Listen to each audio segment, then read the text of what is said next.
This video intended for entertainment and informative purposes only, but the live commentary may not reflect this rating. Viewer discretion is advised. Merry Christmas, everybody! It's Colin999, and welcome back to more Super Mario 64 Ocarina of Time. I'm currently recording this on Christmas Day, so Merry Christmas, everybody! In the last episode, we completed the Fire Temple, and in this episode, I imagine most people have been dreading this, but we are heading down to the Water Temple, which is right down here. And don't worry, we don't need any kind of metal cap or hook shotting target, whatever, to open it up. It's open, always open in the future.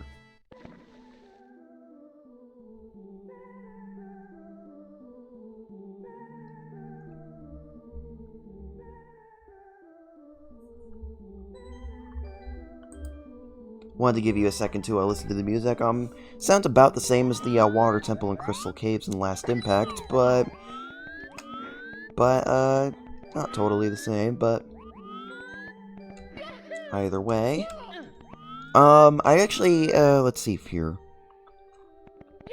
Let's start by getting in the water, and, let's heal first, because I think we're going to need a lot of help with this. Let's start by, swimming down,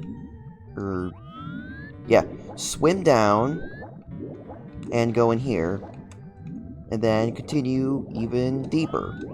In here, got those spikes right there. You can hit that music box to go straight back up to the top.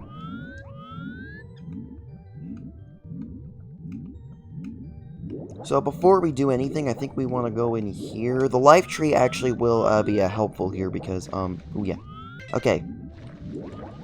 So we have that red button right there, and there's the water switches from Wet Dry World in here. Don't hit the water switch yet.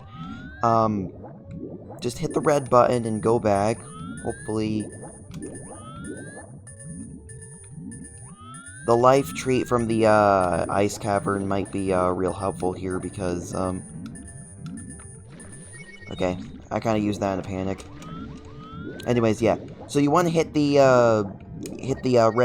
red button, but don't hit the water switch yet, because why does the cat always have to be a nuisance when I start recording? But yeah. So you want to go down there and hit that red switch, but don't hit the water switch right away, because you want to use the red switch to get this star up here. I'm sure there are ways you can get it without the red switch, but that's how I got it. Now we want to go back and hit the water switch, or crystal tap, or whatever it's called. Is there anything that actually, like, says the official name of those water switches? Like, was it in the Super Mario 64 instruction manual? I don't know, because I don't really look at instruction manuals for games that much. And there's an example of the music box doing its job in water.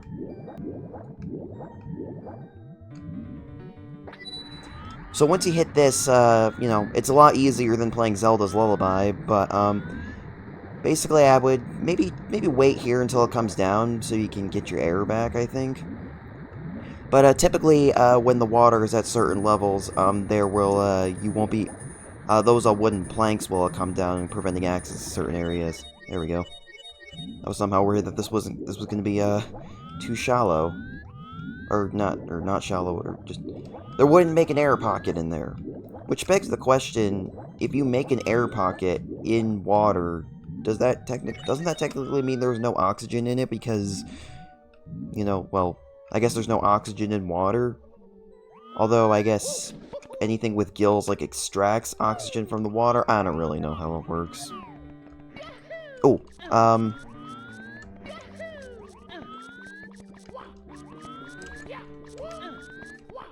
so now I'm going to hop up these red blocks. Oh, jeez. Whoa. Okay.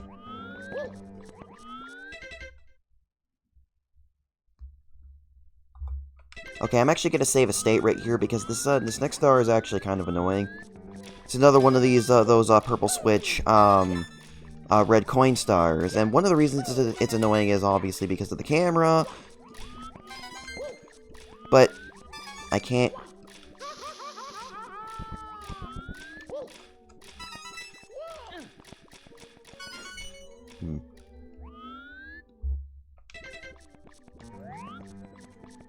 Yeah, one of the reasons that this is kind of annoying is obviously because of the camera, but then again, it's Super Mario 64, what do you expect?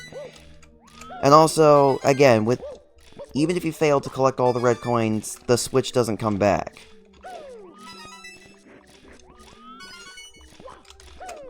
But there we go, we got it.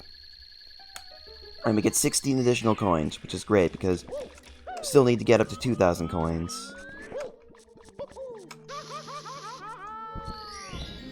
Typically, when you see spikes in a Super Mario 64 ROM hack, they usually act the same way as lava.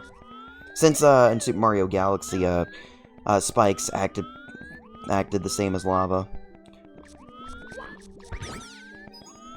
And I like how we've got Skeeters in here in place of the Tektites. Now, every now and then you might see these wooden planks with these blocks on them. Basically, these blocks are weighing these down, and so they can't float up when you make the water go higher. So you need to find a switch to get rid of these, and these are going to be how you can jump up to other certain platforms. There's another one right here, and this poor eel, I think, has been harpooned to the wall. Let's free it.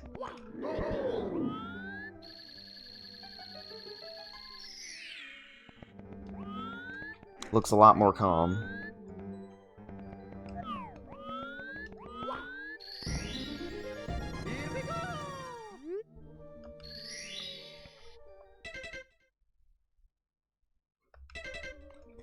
Next, I believe we want to go this way.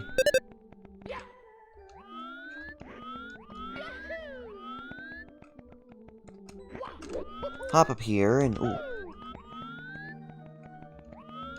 And, we could, long jump across this, but I think you want to jump down there and jump on that music box. Hop down here. There's a nice little one-up we can get. Make it for the one that we had to eat in order to, get our health back. You basically want to, hit, this switch to open that gate. And hop up here and you get another star.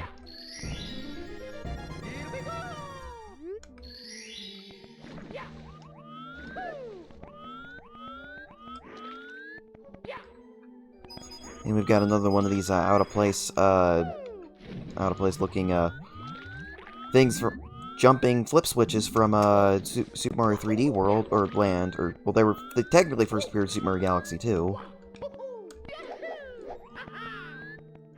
I feel like those kinds of objects weren't really used that practically in this particular hack.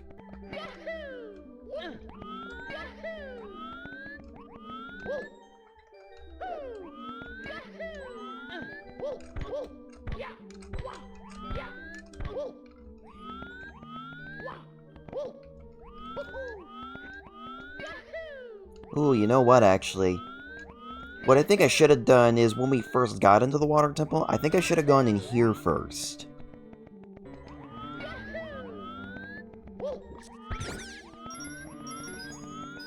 Basically, in here, there are these big purple switches. And if you ground pound on one, that'll set it off. Basically, there's 3 floors to this. That was the first one. There are 2 more of those big switches up there, and hitting all 3 of them will net you a star. But what I should have done is actually swam in here when we first entered the temple and hit the one at the top first. So unfortunately now, I had to find the other water switches in order to get the water at the correct heights. Next, let's go in here.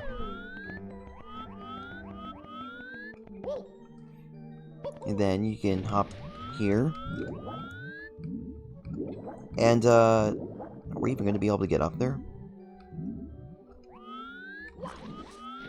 Well, Mario, I try to jump on and then he jumps over it.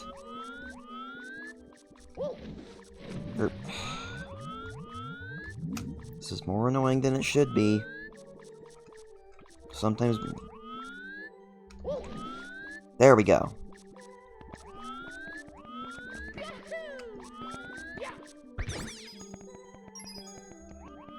I failed to mention that this is Course 7, the Water Temple. Woohoo! That actually shows that, hit the switch. Those boingers actually, put you into your, double jump. So, if you can triple jump, you can get, you can do a pretty sick, triple jump. In fact, I remember in Super Mario 64 Escape from the Jail Definitive Edition, there's a star where you have to use those boingers to go really far with the wing cap, and then triple jump, and then you will fly into the air like a madman. It's pretty cool looking. You know, I'm gonna be honest with you guys, I actually kind of don't like how you have to play the Zelda's Lullaby in order to raise and lower the water in the original Ocarina of Time, because I guess it's again the whole thing with the connection to the royal family that you've been using throughout your adventure, but I just feel like it's a little bit tedious to have to play the song so much, and I kind of would rather it be something like this, where you just have to hit a switch to raise and lower the water. I guess even something similar to the valves in a Majora's Mask would make it a bit more tolerable. But now we have to find the water switch to make the water at its highest, which I think is, well, probably above us. Oh, and by the way, this is why you needed the red switch to get that star, because even if there was no water up there, you wouldn't be able to actually get up there.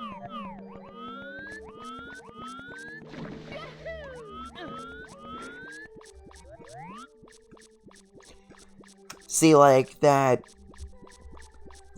plank down there is being weighed down by that key block, and so we can't actually get into there yet.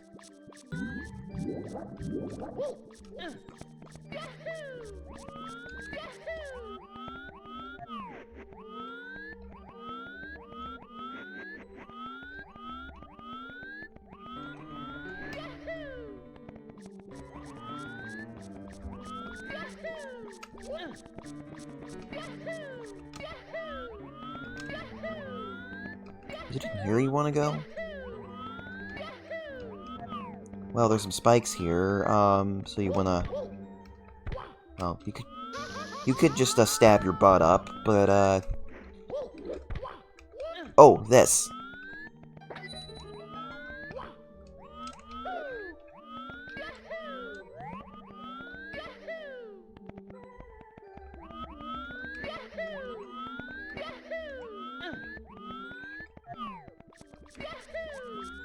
Ah, see? Hitting that switch basically got rid of the key block that was on this. And now we can go in here.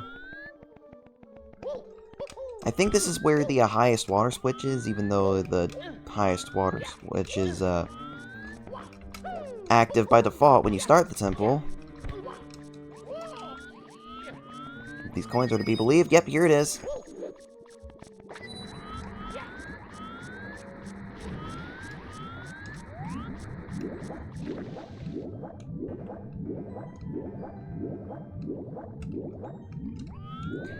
Alright, now head back in here.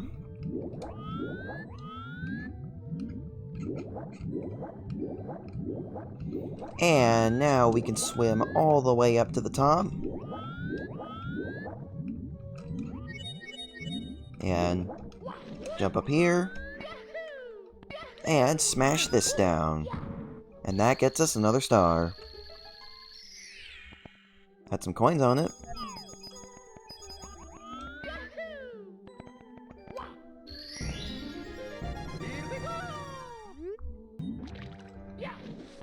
You can see with the way the objects are placed, we can't go through here because we haven't found the blue switch. I'm pretty sure this is the way to go.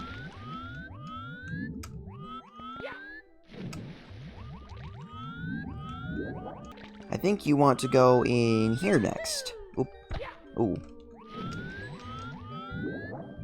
Is it in here? It might be the room up below us if it's not.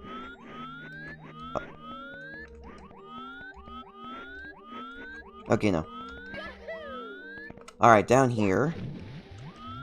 This is a little bit weirdly designed, but you have this this red block right here blocking the way from there. Got these coins here. And the blue switch is right there.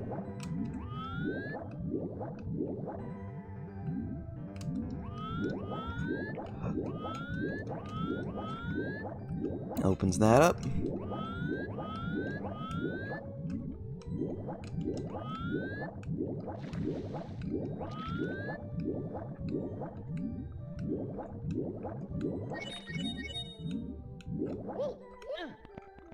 And now, with this plank floating up here, and the red block open, I think we can go in here now.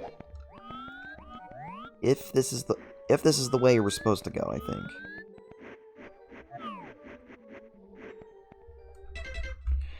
Actually, no, I don't think this is where we want to go yet. I think we should have done this after getting the first 3 stars. You can tell I really do not know the water temple that well.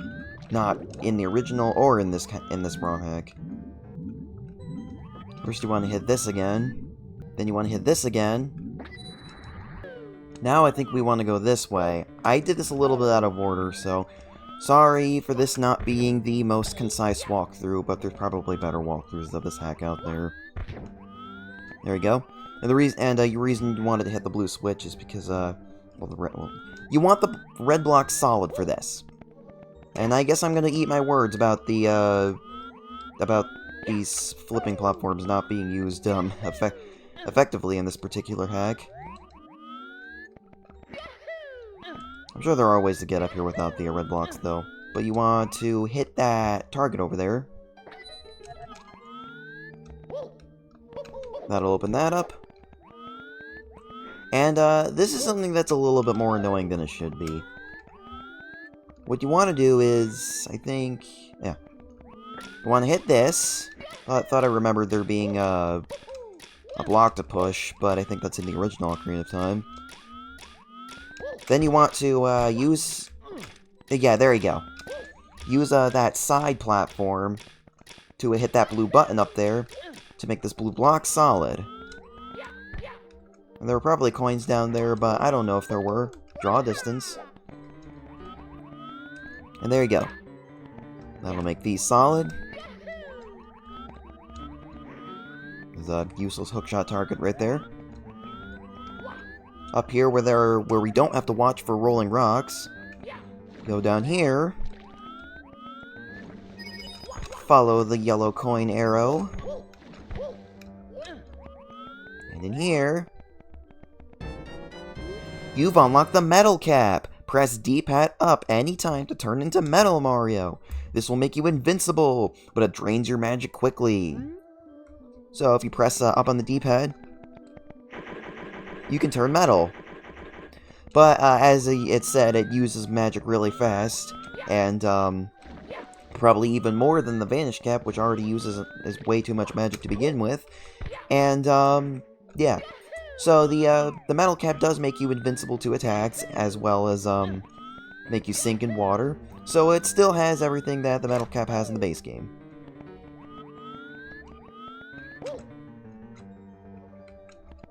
One frustrating thing about this is that you kind of have to hit the water switches in a specific order if you want the water level to be at a certain height.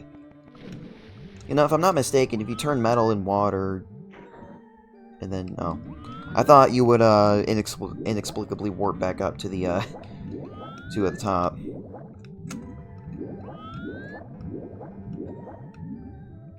What happens if you're metal and you land on a note block? Okay, that's cool.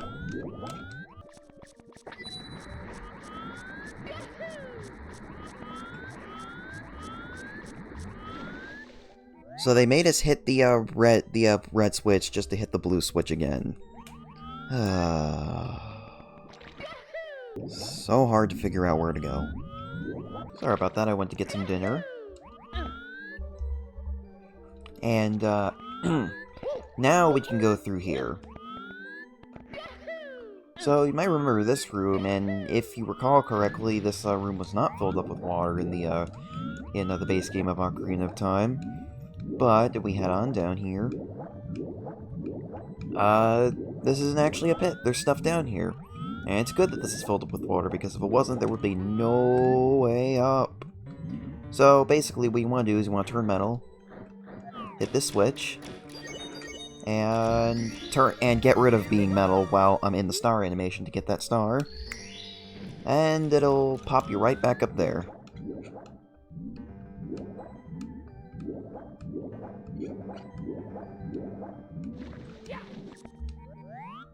Here we go. Now in here we've got a bunch of skiers and a blue coin switch.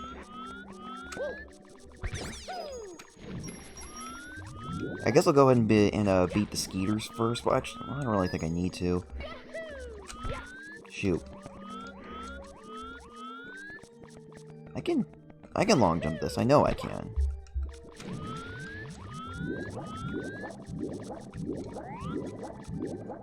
Maybe I should do this instead. Oh wait, there's a target down there.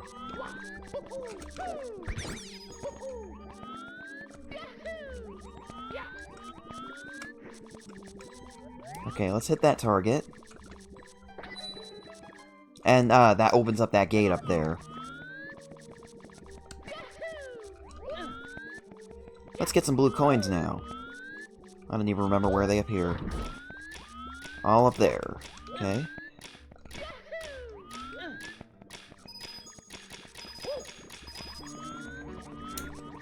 Alright then. What you're supposed to do is, you need to go down here, turn metal to hit that switch, and then... oh, shoot.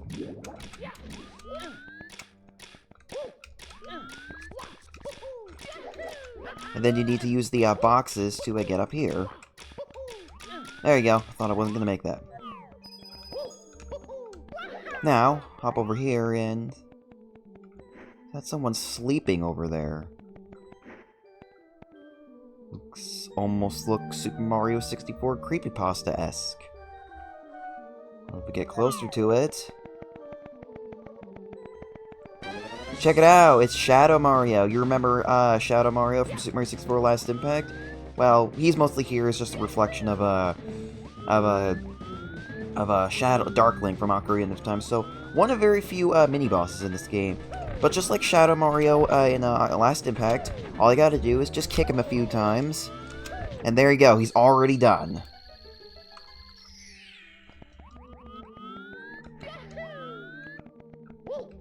So we get a star for beating him.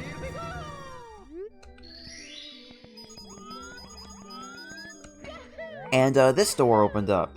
That door looked kind of weird from a distance. But in here, we have another key switch. That will get rid of another key block that was weighing down one of those wooden planks, which will allow us access to the boss.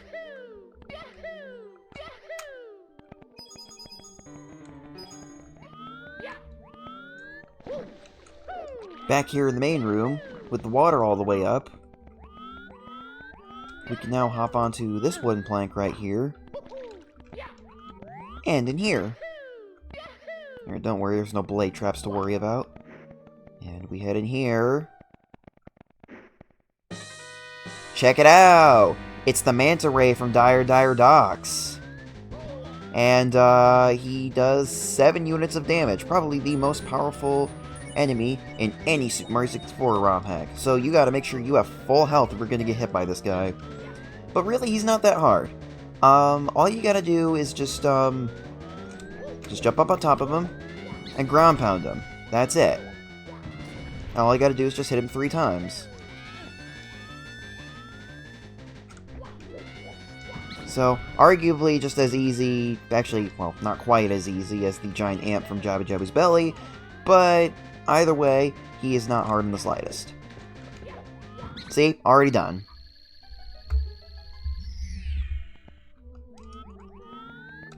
And we get this really cool looking Grand Star, getting us one step closer to getting to Bowser's Castle. And with that, Water temple's finally over. Wasn't as bad as I thought it would be, but, I'm sure it could be, troublesome for some people. Now, going into that room actually, caused the water level to raise even higher than it normally goes. Like jumping as high as you can into the painting of the Wet Dry World in base game. But in doing that, we can now exit the water temple. I mean, we could have exited it at any... Oh, we can't even hit the save block because it's underwater.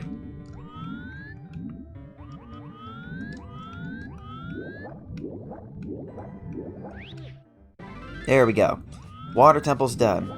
And I'm thinking, I don't know how much footage I'm going to be cutting out, but I imagine this video is probably going to be kind of long. So, I'm going to end the video here, and next time on Super Mario 64, Super Mario 64 Ocarina of Time, we will, get the stars that we can get with the metal cap, and we will make our preparations for getting to the next temple. I'm sure you can imagine what's coming next. See you guys then. Goodbye.